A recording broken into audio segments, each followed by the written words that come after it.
Our final speaker this morning is Carolyn Coyne. The title of Carolyn's speech is Tell Me About Yourself.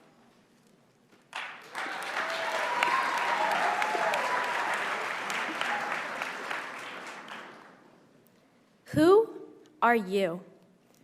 That's a tough one. It's a classic first impression question you've been asked before, probably when you applied to this very school. Perhaps you were asked, tell me about yourself. I always found talking about my identity intimidating, because a lot of us do. But if we were alone right now, just you and me, and I asked you who you are, what would you say? Would you simply say your name, grade level, activities you do at school? When I'm asked this question by a stranger, it's like I'm programmed to spit out quick, easy, and non-confrontational facts about myself. I'll respond like this. Hi, I'm Carolyn Coyne. I'm from Morristown, and I'm a junior at Pingry. Why do we define ourselves in simple terms like these? Is that really all we are?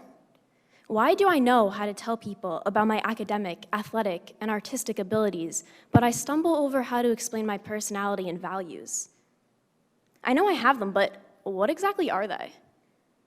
I used to think I knew my values pretty well, especially since that personality quiz that we all take in Fin Lit freshman year told me that I was an ENFJ.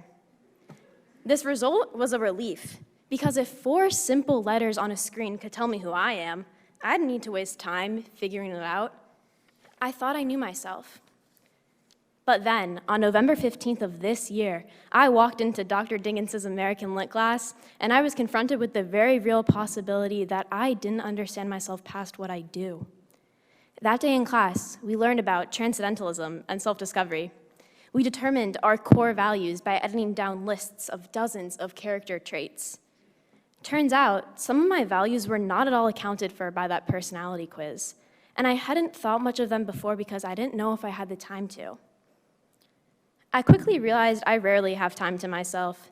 Think about your day so far. How much have you been alone?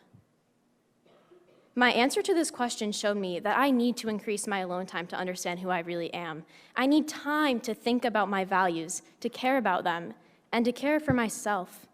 This shift is hard for me because I'm a huge people person. I love being with others. But I'm not, and none of you are, a light bulb that's constantly burning. Look at these lights shining above me. They're pretty bright, right? But think, these lights will be turned off when we all leave. Because if you don't ever turn off your lights, the bulbs become dimmer and dimmer and dimmer until there's nothing left. So, like the lights, we need to turn off and take a break. We shouldn't be afraid to be alone. It's not the same as being lonely. The problem is, we are rarely alone here at Pingry. We are constantly surrounded by each other. We are constantly on for 9 straight hours daily.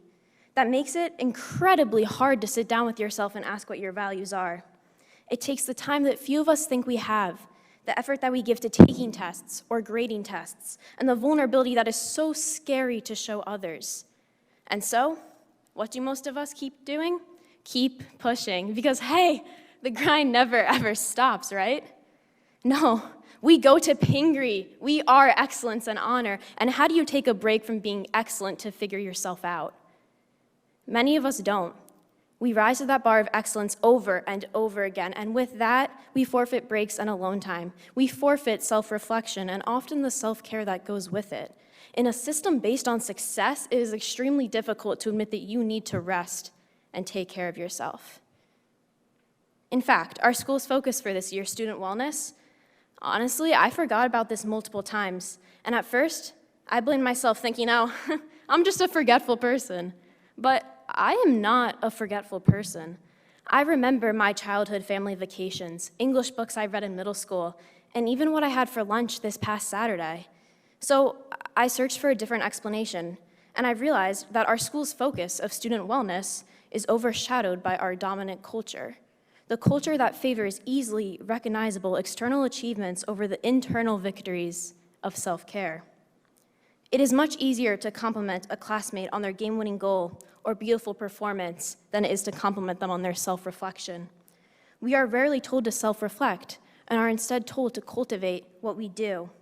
Get better at your sport, increase your knowledge, sing better, jump higher, fight harder, etc. And epidemics like the Pingry plague Those break out because no one wants to miss that big history test. We constantly sacrifice self-care to outperform ourselves again and again. This performance comes with a cost that I notice too much. Why do I overhear conversations of people proudly comparing how little sleep they got last night so they could study for math? Why do I see my friends struggling to keep their eyes open for even one more second in class? Why do I walk into the bathroom and see classmates hunched over sobbing because of a test? And why do I see myself crying in the locker room one morning feeling absolutely overwhelmed because it is so scary to not feel happy when that is what I always am? All these instances, they're all connected. We are all more alike than we are unalike. We all push ourselves so incredibly hard every day for all those external achievements, to perform our best, to sing our loudest, or to be our happiest. And then what happens is that we often lose track of who we are. We don't know how to honestly answer the question, who are you? What matters to you, what you do or who you are? When we leave here, will we be able to say we understand ourselves or we understand stoichiometry?